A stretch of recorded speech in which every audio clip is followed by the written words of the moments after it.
Hello again, type this back here. Today we'll be looking at something a bit different. It'll be the Running Wild, again for the PS1. This game was released in 1998 and essentially it was a racing game using a bunch of anthropomorphic animals. So for our selection here we've got Braz the zebra, pretty much basic every character, well even stats. Gwen the, I think she's a rabbit. I think I always thought she was a kangaroo, mostly because she's got the best jumping ability. Boris the elephant, big slow tank, good for squishing opponents, but other than that, yeah, he's got no speed and no turning. So the Ram, the general, jumping and agility, I guess because he's a mountain goat, perhaps. Coronado the bull, very agile and decent power and jumping. But then my favourite, Mei-Ling the panda, because you know she's probably the most feminine of them all, but she also handles quite well. L1 and R1 just switch through the characters' outfits. I prefer the blue one, so we'll go there. And so we'll start on the easy challenge ones, and we'll just do the 4 tracks that are here. So as far as games go, this one's not going to be in the same league as your Crush Team Racings or your Mario Karts, but as a kid we had a lot of fun. We got through all the tracks and got all the bonus characters, all that. Got pretty decent at the game. It's definitely not as easy as the other ones. There are power-up and weapons in this one, but they're not as prominent. So you do have a few pickups that you can pick up. Obviously going over the green speed arrows gives you a bit of a speed boost. Double speed arrow circular pickup, temporary boost to speed. Let's see if I can get up this way. Oh yeah. The lightning bolt makes you bigger and easier to squish the opponents, less prone to being bumped about. The ghost power up, which I just missed, yeah, makes you invulnerable to any stage hazards. Now that crosshair one that I picked up is the only attack power up in the game. And in the easy stages is, well, there's only a few tracks that actually have them and they're not very common. But in the medium and hard versions of the tracks, which are longer and definitely tougher, there's a lot more of those. In particular, the jungle one is, ooh, ouch. So as you notice, that's the invulnerability.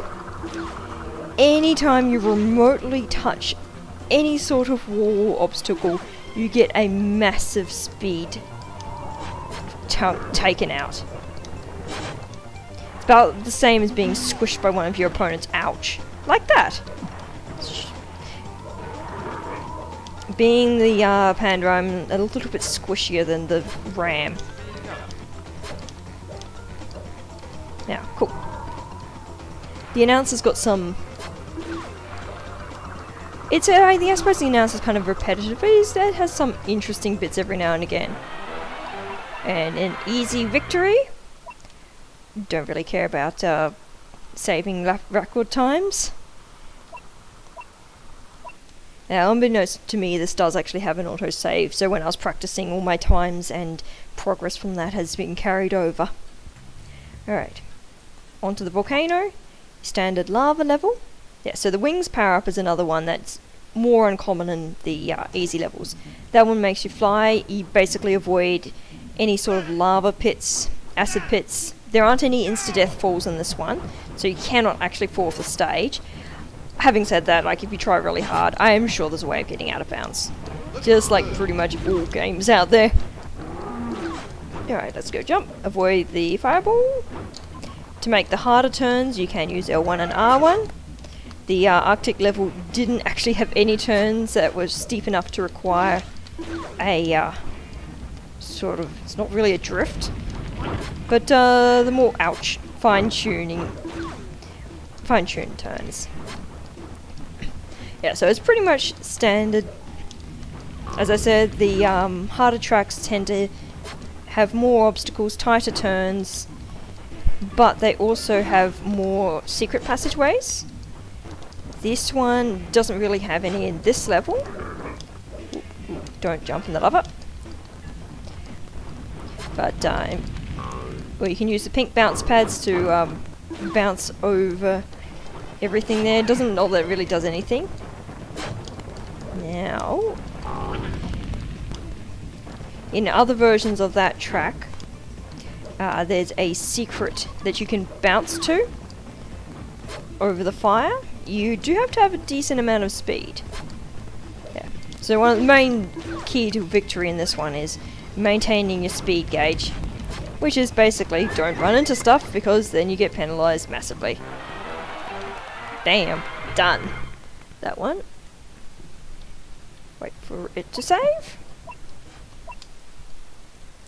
Yeah. So in the higher difficulties you get higher levels of speed that you can kind of accumulate. At the top you might have noticed there was a section of arrows, that the faster you go, the more arrows you have. On the higher difficulties, on medium, you get to green arrows and you get a little bit of a speed boost there. On hard, you get red arrows.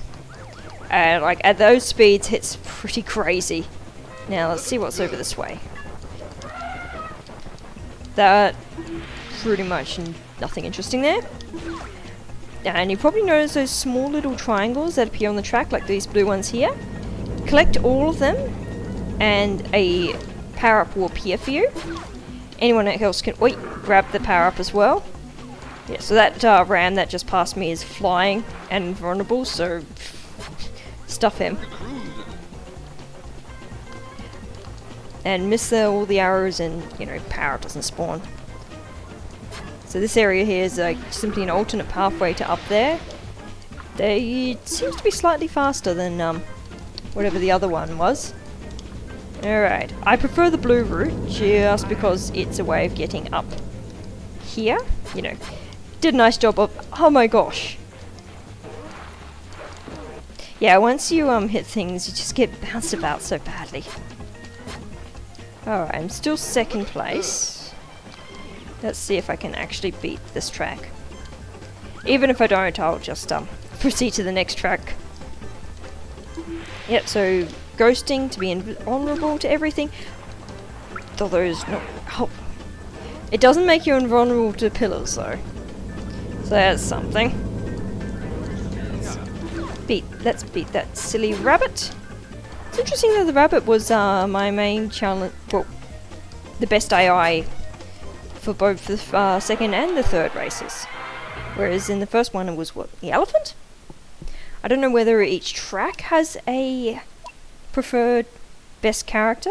I know on the later two tracks, the jungle and the moon, the track character for those ones, they are definitely the best AI.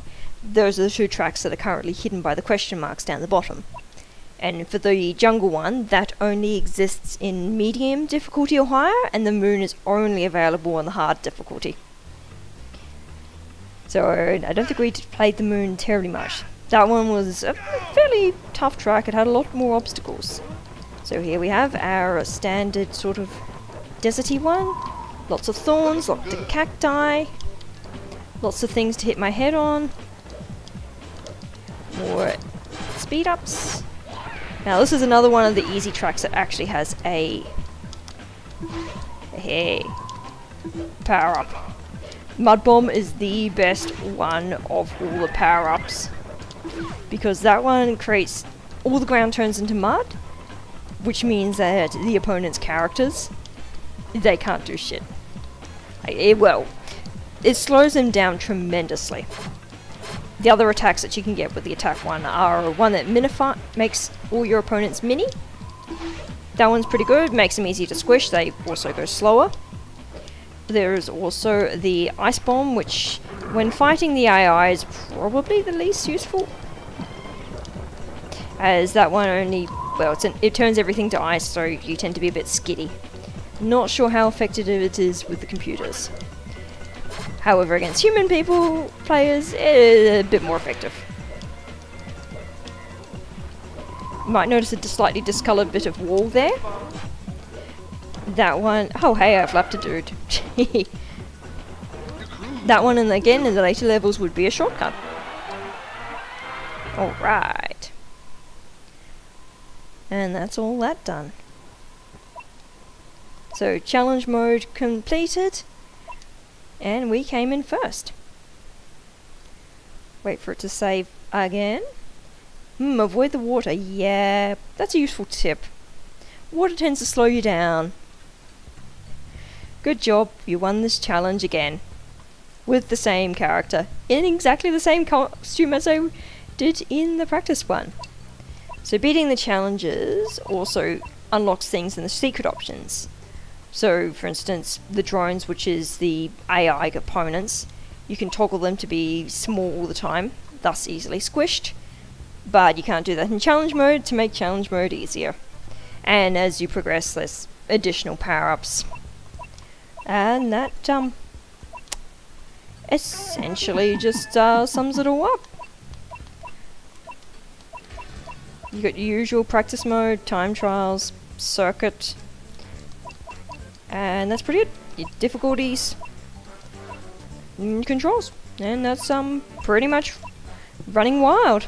Not much to it, but you get a decent amount of fun out of the game, and as a kid we did play quite a fair bit, so we enjoyed it. I'd say probably be 7 out of 10. The steering takes a little bit of getting used to, and it certainly doesn't have the depth of, say, Crash Team Racing. But again, it's just a good game. So let's type this out. Hope you enjoyed. See you next time.